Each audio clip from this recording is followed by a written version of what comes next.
Good evening, everybody. System Chalk here with the 8th episode of Book of Hours, our first run through the House of Light expansion on YouTube. Now, I had said earlier that this was going to be an episode that I would be recording the night before the time that it would go online. That was because I was a bit busy. Well, it's not gotten any better, so I don't want to spend too much time on housekeeping. But I'm recording this very late, actually I guess very early on Wednesday morning, so the video should still be fine, but I'm not going to have enough time to record additional episodes. I'm going to do my best to do that later on tonight, but of course I'm going to have a very early morning on a work night, and I'm going to be streaming Wednesday as well, so the windows in which I'm able to actually get some episodes recorded are pretty narrow. I'm going to do my best, but I just want to say this week might be at risk in terms of making some videos. But we will make the most of the time, even if it means that I'm going to have to stumble around a little bit as far as the house goes. So let's see what we can do.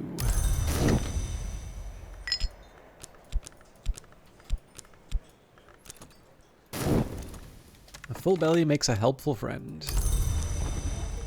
And we now have Sea Stories 2. The sea has always been the widest road.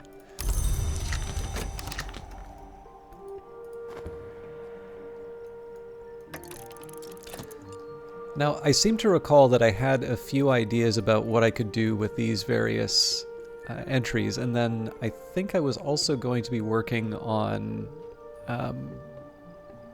the different skills that I could commit, but I don't know if I'm quite ready. Let's see here.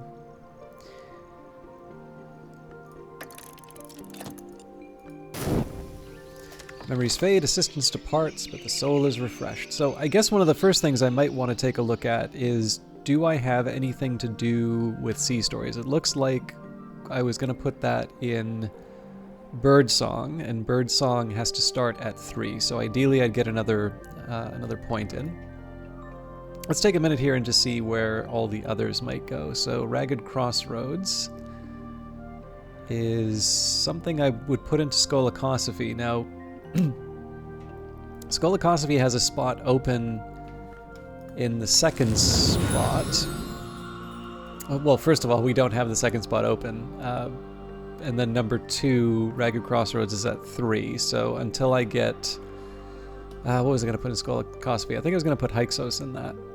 So nothing for that one. Edicts Martial, I seem to recall, is one that I put fairly high up. Bells and Braziers, on the other hand. Actually, I think that was going to be one of the higher level ones as well. Spices and Savors. Now that goes in Bosk or Ithistry. In fact, I think for Ithistry, really, the aim I was going to go for on that one was Inks of Revelation level 5, because Horamakistry would bring me up higher. So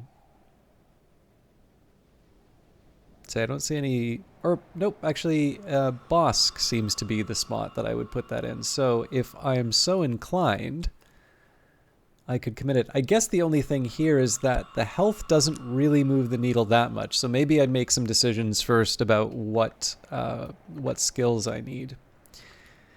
Pyroglyphics doesn't seem... I'm doing this off of a list that I have. Rhyme and Remembrance would be at 3 before I could use it. Pearl and Tide, I think, was one of the ones... Yeah. I don't know. There's some possibilities here. And then, of course, the rest of these I can automatically say I'm not worried about because they're not at level 2 or higher. So nothing too major there. Let's think about how I'm cataloging. So at some point, I'm going to want to get to the 3rd floor of the Motley Tower. I believe we will be able to do that with Mrs. Kill, but of course I'm going to need to hire her. I can...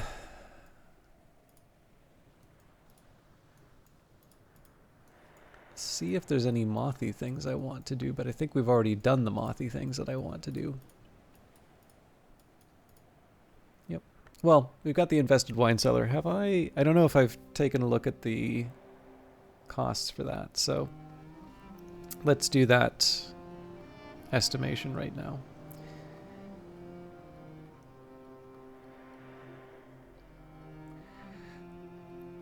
So one thing I might find helpful in this case would be to say, let's ignore the drink that I potentially have access to, and instead let's just see what I can do with my basics. So barber starts with 2 moth. So then we use the tryst, which would add another 2, bringing us up to 4. Now the memory is a bit of an open question. In theory, I might be able to get something like a name day riddle, which would actually give me 3, so that would take us up to 7. And then the shears would bring us up to 8. Now that's pretty interesting there, because at that point it becomes a question of, well, what consumable do I want to give up in order to achieve that? Is there something with 2 moth that I'd be willing to give up in order to give the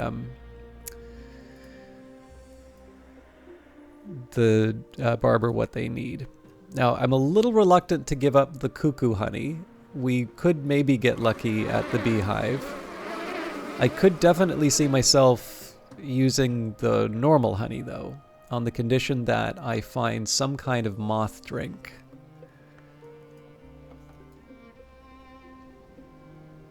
So I suppose that's the big question. Do I actually have a suitable substitute for... Very interesting.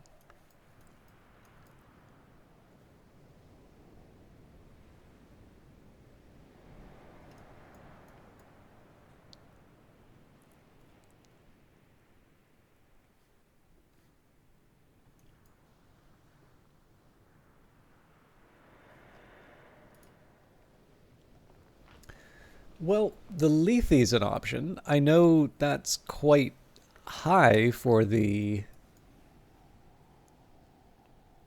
what I get, but maybe that's an option. I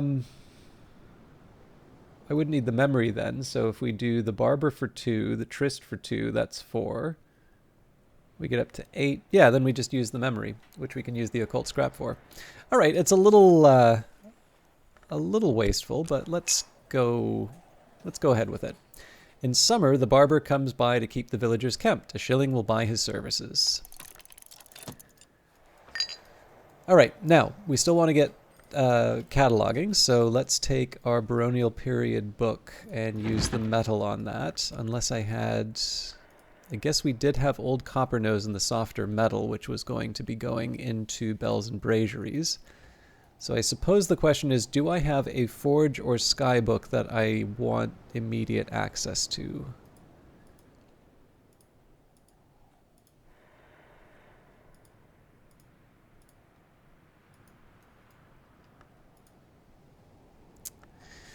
There is an argument. There's actually quite a strong argument for getting access to glimmerings. So let's focus our attention where it needs to go then. We'll maybe wait to see what memory... Now let's do this right. I will read something with a foresight.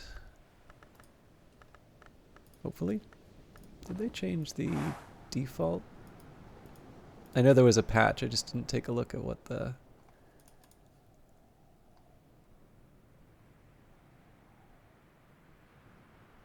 Alright. I'll live with it. Okay. So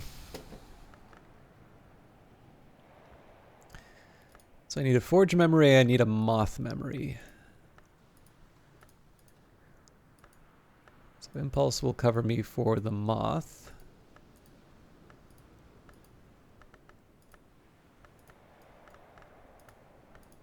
All right, there we go. So Vincent's minglings will take us through.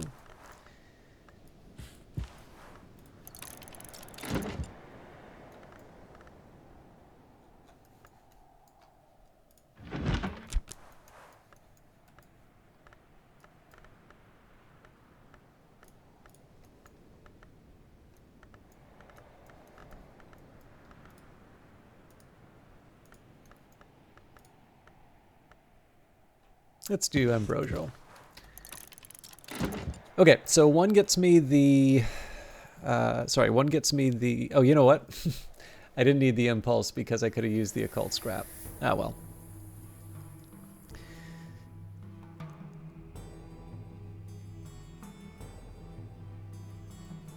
I'm trying to think if there's any sense... You know, I think maybe trying to do a bit of gardening might be in order.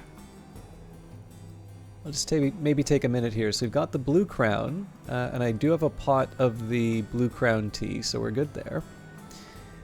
I don't believe we can make a beverage with the moth orchid, but let's take a minute just to confirm that.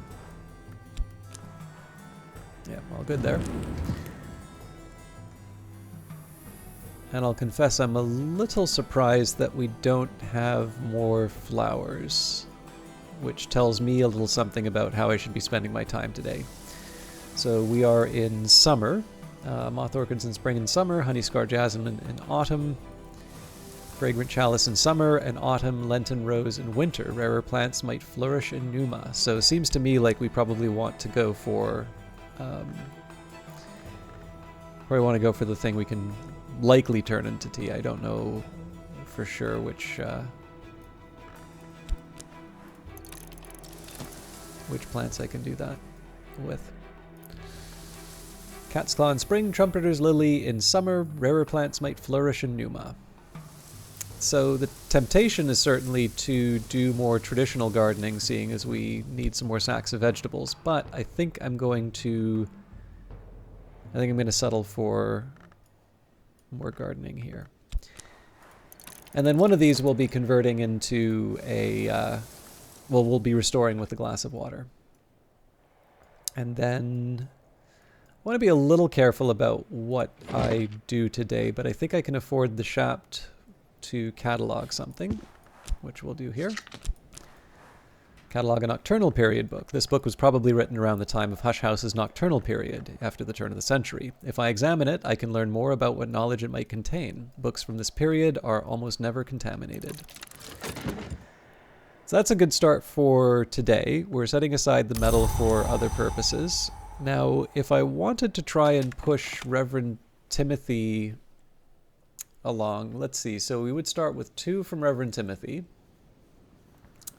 We would get 2 from the Sunny Day. We'd actually be able to open up the Shadowed Atrium, so it's a little awkward because I had other plans for this Shapt. Oh, I don't have Reverend Timothy yet. All right. I will leave that aside then. In summer, the barbers come by to keep the villagers kempt. A shilling will buy his services. The itinerant barbers of the South Country will keep you clean and kempt, make sure you don't miss out on any news or gossip, and arrange matters so you aren't too troubled by vermin. Snip, snip. Okay, so let's chat about the tryst, and let's make some money with the Shapt if we can't use it otherwise. There's not much work on offer in Brandkrug, but I can find 6 pence worth of odd jobs. Now, I do have the option of trying to unlock the rectory, but it's not a major concern right now, so I think I'm just going to let it be on its own. I do want the Beekeeper's Ends. It's not that expensive for us. Oriflammes thanks you for your custom. But I'm not going to be reading it right away, I suspect. I've carried a memory like a flambeau safe through the mazes of night. This will complete once dawn has come. And again, I'm sure I had a reason for hanging on to the salt, but it's definitely not one of these 3 books. Now I have an idea of this book's nature and its contents. What does not bark? Alexander Props writes warily of Calyptra, a law, principle, or society which prevents the dissemination of dangerous knowledge. Now we do not yet have the Edicts Inviolable. This is a good argument for me to read this as soon as possible.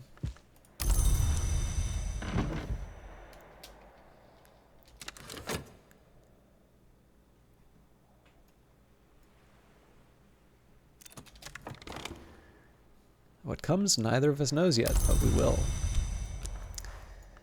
Okay, so I'm a little reluctant to use the Lethe right away, but let's go for it, especially because I think we don't even need to worry about the shears at that point.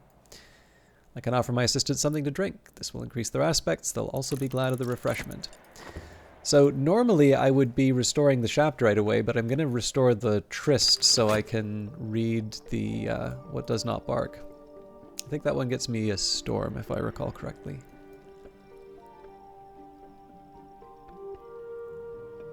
So a little bit of a different day than I was expecting, but not an unpleasant one. I may want to take some time with the barber and generate some memories, but I should probably think about what memory I want in the first place. Ambrosial. Ambrose Westcott's inventive, one might say pioneering or indeed buccaneering essays into kitchen craft. Westcott proudly announces his intention to transform cuisine to become an engine of alchemy, a fount of war. Westcott compares the ferocity of fire with the intensity of appetite as, in essence, one essence. A fire's ability to transform and destroy grows when it is offered the correct fuel. So too, he implies, can a sufficiently inspired appetite allow its possessor to consume greatly, strangely, unwisely.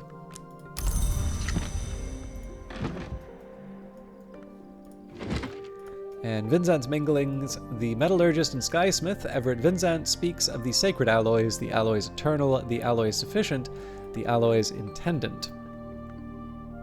Everett describes the voices and powers of mortals and immortals based on their composition by analogy to the sounds and strengths of bells based on the metals of their casting. Vincent warns that the mingling of metals of too great a nobility can produce the alloys incestuous. He suggests very cautiously that the means used by the sovereigns of the leashed flame to produce their heirs may have analogous issues. For though the crime of the sky might be circumvented, yet the law remaineth the law, in spirit as in letter. Alright, so we should be ready to go for a forge text now. Let's just make sure. So we've got old copper nose and the softer metal. We need 5, so we've got 7 here, and then we just throw a wrench at it, and we're ready to read. I can master this mystery, enough forge to match mystery forge. Appropriate book for us to follow up with, incidentally.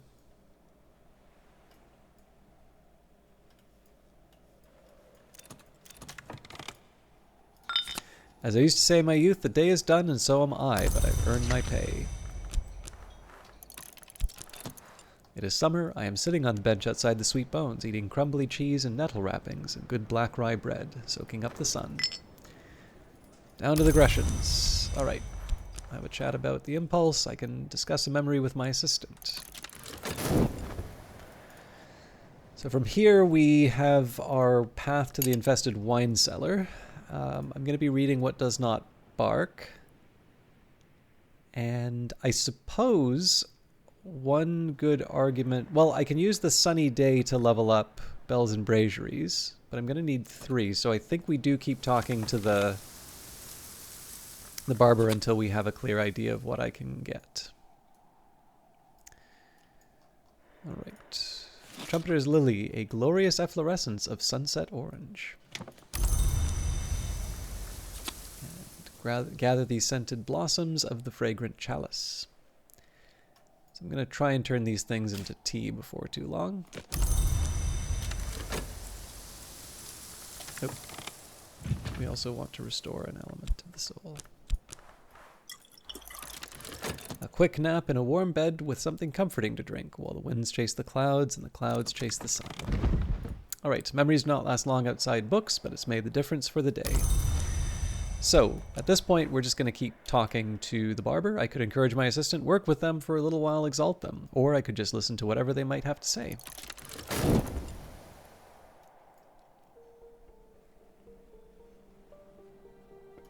I'm also not opposed to using whatever I can of the salt, but I'm trying to think... I don't think Etery after... I'm always on the fence about this one, so... The highest I can get for winter right now is 2, which brings me up to 5. And we do have a tool now, so that brings us up to 6. So I guess I can do the lucky... Like, the lucky draw might help. Not one I'd really want to kind of rely on, though. We have other things that we can do. Alright, Moon Assemblance. Add Rhyme and Remembrance, and then we just need the Lunar Globe and we should be good. Or Salt, but Lunar Globe is renewable. Moon Culmination. I can master this mystery. Okay, got an impulse back. I may make some decisions later in terms of what memories I want to keep, but for now we'll just keep we'll keep going with what we've already got.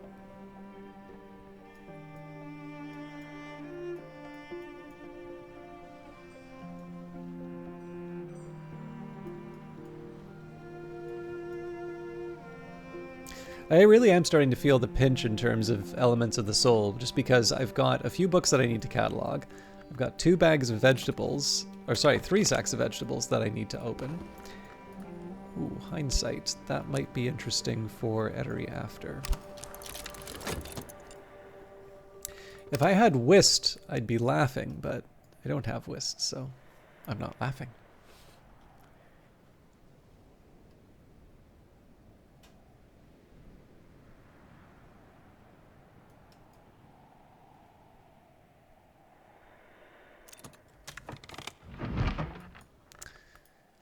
Old Copper-Nose and the Softer Metal, a disgraceful compendium of ribald poetry about the habits and corruptions of Henry VIII. Henry's great misfortune, his crushing injury at a jousting bout, has left him unable to stand any straighter than a splintered withy. The most savage mockery, is reserved for Henry's great debasement, where the corruption of his softer metal is supposed to have crept into the coin of the realm. The last and most serious lampoon makes seditious reference to the crucible revolution. So 2 bells and braziers. That's definitely going to keep me occupied. And we've got a foresight to work with. So the aim is to try and level this up. This will definitely... So this might be a bit much, but I do have other uses. So we've got Glimmerings, but we can also maybe make an effort to read A Descent of the Shell. The first thing we want to work on is Bells and Braziers itself. So I was wrong. We actually just need 2 to start off with. So we can at least get the Foresight and Sunny Day taken care of. We'll see maybe what the Barber gives me, though, because, again, I don't really have a whole lot to do with the rest of the time. I'll keep this Shaft. We want to use that to level up Bells and Braziers, but I'll restore another Shaft so that I can earn some money with it. I deserved a little quiet time. All right. So we do have more water, but in this case, I'll just get another replacement pitcher. Lower the bucket, creaking into the dark. And there's the beekeeper's ends. The best that we've got to throw at that is spices and savors. So that's 3 nectar, but health only gives us 1. So 4, 6 with the memory, 7 with something like, say, the mortar and pestle. So we're close, but we're not quite there. You know what? We'll put it beside Etery After. We may also want to consider the Rose of Hypatia next, because I do have an impulse. I don't know if Edict's Liminal gives me enough, though. So we've got Edict's Liminal with a impulse. That gets us up to 6. I guess with that, we would say we get to 7 with the...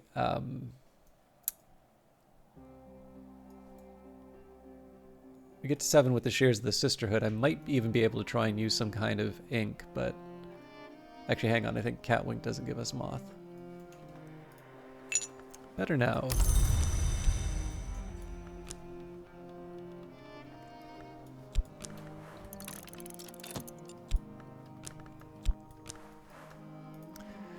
All right, let's go ahead and level up Bells and Braziers.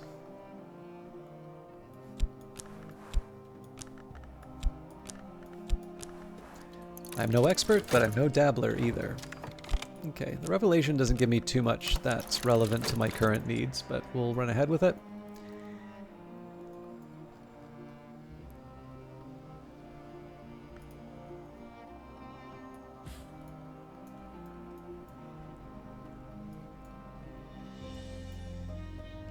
Oh dear, where'd I put my foresights?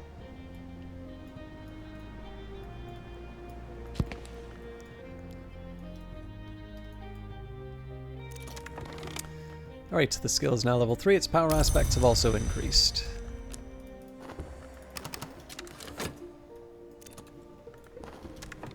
I've learned something, or perhaps just remembered it. So the extra rose is nice. We might be able to turn that into something, but I don't think I can take that overnight. So Letters from a Fugitive if I had Whist, which I don't.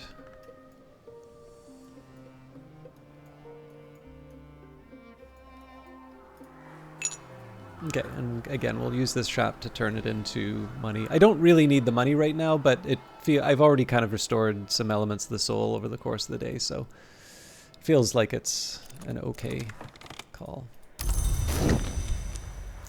There's not much work on offer in Brandkrug, but I can find 6 pence worth of odd jobs.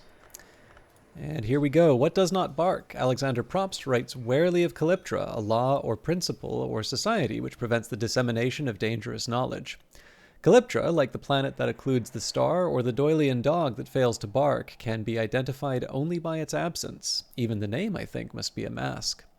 Calyptra is said to make exceptions specifically for the libraries of the Watchman's Tree. Does it make those exceptions so the Hours can make use of them? So, as expected, there was a storm, and here's our Edicts Inviolable, and we'll just put that straight into our inventory. Use this lesson to acquire a new skill.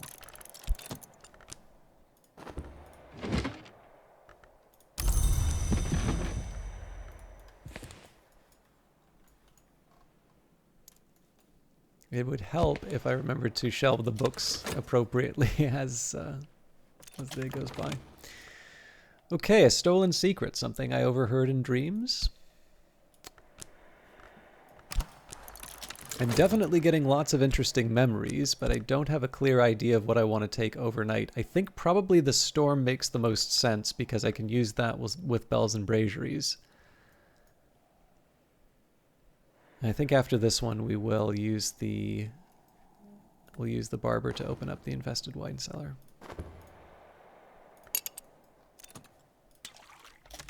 A little water splashes on the stones of the well to nourish the mosses there.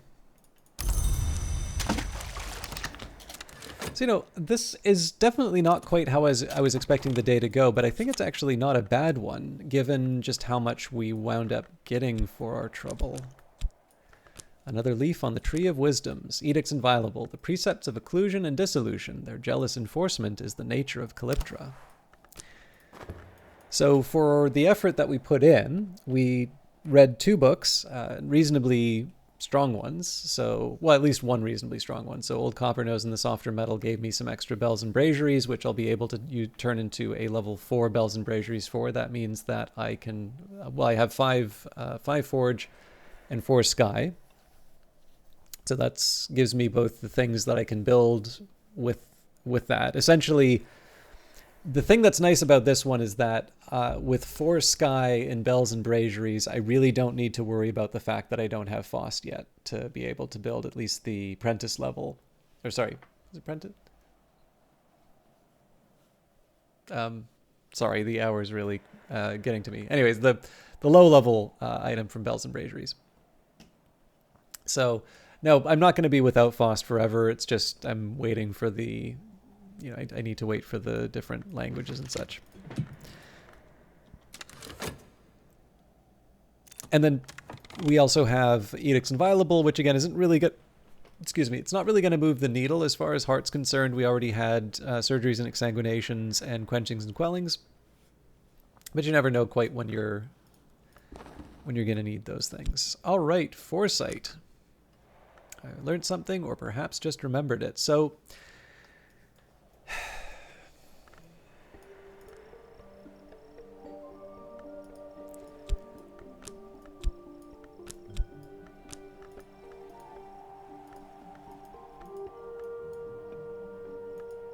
there is kind of that side of me that wants to say, let's roll the dice with the barber again, and we can try and restore an element of the soul somehow, but I think I should just accept that I'm only going to keep one of these memories. An infested wine cellar, something much bigger layered here. The walls and ceilings are smeared with slimes. It's gone, but its children remain, wriggling in every shadow. We'll have to clear, lure, or drive them out.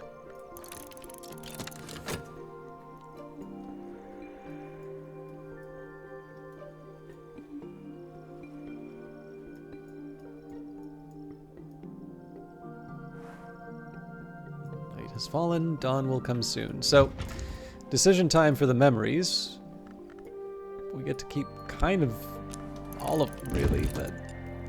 Or we have the option of keeping most of what was in the inventory there, but yeah, we'll keep the storm. As I used to say in my youth, the day is done and so am I, but I've earned my pay. And that is a good line to end on. So I do apologize for sort of going through the motions or otherwise just really trying to knock an episode out on time.